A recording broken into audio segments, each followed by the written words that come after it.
Looking to watch the best action film of 2017? On June 13th, John Wick Chapter 2 finally hits home video. Check out the affiliate link in the video description for more. Hey everyone, how's it going? My name is Matt Jarbo. This is the Mundane Matt channel, and this is a story that is super tragic. And it's one that I still think should be talked about regardless of how bad it is.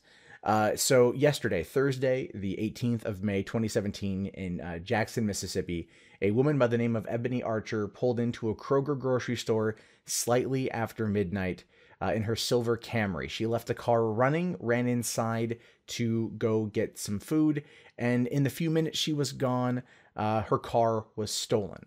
And inside the car in the back seat sleeping was her 6-year-old son, Kingston Frazier. Ebony immediately called the police, filed a report, and when the officer learned of the kidnapping, they immediately issued a Amber Alert, and they put the call out for the car to be found. Ebony went on the news pleading with the carjackers to release her son, drop him off at a gas station, allow him to come home safe. That's all she cared about. Well, her car was found roughly 9 hours later on a dirt road with Kingston's body in the back seat. His body's been taken in for autopsy. We don't know the results of that yet, so cause of death is currently not made public, but it's tragic nonetheless. The only silver lining in this particular case so far is that the 3 suspects have been identified and arrested. They are Dewan Wakefield, DeAllen Washington, Byron McBride, all of whom are 17 years old and in high school. They were charged with capital murder and are being held without bail. And the crime is, in fact, punishable by death if they are convicted. One of the reports said that one of those kids used to be a high school football player. I don't really think that really matters, but in case you're wondering, there you go. This story is one that is tragic, completely tragic, and also completely avoidable, which is why I want to talk about it. I'm not trying to badmouth Ebony. I'm not. But when I read this story and I hear about this sort of thing, why, for one, why are you leaving your car running? Why are you not taking your kid in? Why? All these things. And the thing is, parents out there will probably be on my case about this saying, they don't think about it. They just, it's like it happens all the time. Parents leave their kids in cars all the time. And I get that.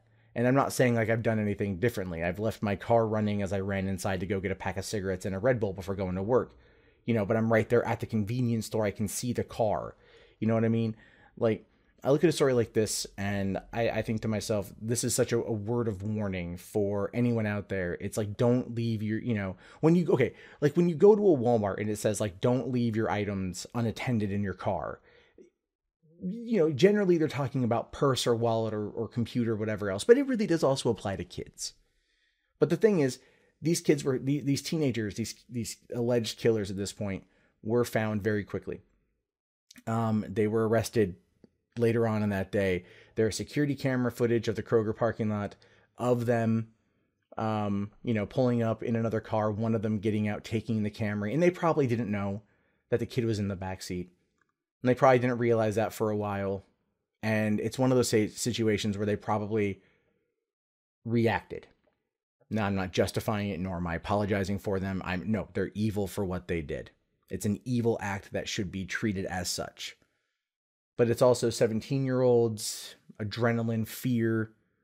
And you hear about this sort of thing a lot, too. There's a story of a kid who killed like his 4-year-old neighbor. He was like a 13-year-old kid or whatever. They were playing. He was outside of his home. He shouldn't have been outside. He was grounded, or his parents were upset or something like that. And he ended up, this girl came over and he was playing with her, playing baseball, and he accidentally hit her with the ball. And then he took her in her room because she was crying. She kept crying. He freaked out. So he killed her and stuffed her body underneath his waterbed mattress for 4 days. Humans will do things when they're scared. They react in ways when they're scared. And I don't know how to ever combat against that, how to ever fight back against that. It's like you can say, just don't do anything stupid. I'm not justifying what anyone has done. I think both acts are incredibly evil. And then there's that cover up, there's that fear. But man, it's like, you just got to watch out for those kids. You gotta make sure that you don't leave your child unattended, even for a minute, because these kind of things can happen. And I'm not judging the mom here. The mom lost her 6-year-old son. He would have graduated kindergarten this week. You know what I mean? Like, I think today he would have graduated kindergarten today. And all we can do is talk about it in the sense of like what we would do differently, how we would do it ourselves. But no matter what, you got to look at it from the aspect of, this is a moment in time where a simple twist of judgment, could have fixed it. She could have locked the car, left him sleeping in the back seat. Those guys would not have taken the car if the car was not running. Probably. A lot of factors would have played into this with Kingston still being alive. But it's just for parents out there to like realize that this can happen in an instant. And I know you think it won't happen to you. You think it won't happen because it's only going to take a minute. What bad could happen there? But it's really, it's really an idea there. It's like this on top of yesterday with New York City in the Times Square incident where the guy ran through 20 people, killing an 18-year-old tourist from Michigan. It's just like you start thinking about like life can end just in a moment. What actions could you take that would be different? And you ultimately can't. You ultimately don't know. There's not a lot of I don't want to say there's not a lot of prevention, because this situation could have been prevented. But it's like you just never know. So I guess the thing with this that I'm trying to get to is be prepared as much as you possibly can. But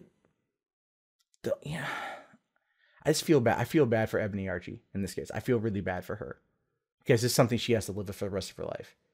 And it's something the rest of us have to know about. Like, we know about these stories. We judge. I'm trying not to judge, but we judge regardless. And it's kind of like, where do you go from here? Like, it impacts her. It impacts the rest of us because that's always on our mind. I don't know. I just feel bad for her. I feel bad for the situation. I hope, if reincarnation is a thing, I hope he comes back as like hope he comes back quick. I don't know if it is, but what do you guys think about this? Do you guys think like this could have been preventable? Do you think do you think the mom's at fault? Do you think it's just the teens? Do you think like any of this could have been preventable? Is it ever preventable? Do we ever have control over this sort of stuff? 7 billion people on this planet. Is it an impossibility to even remotely have that modicum of control?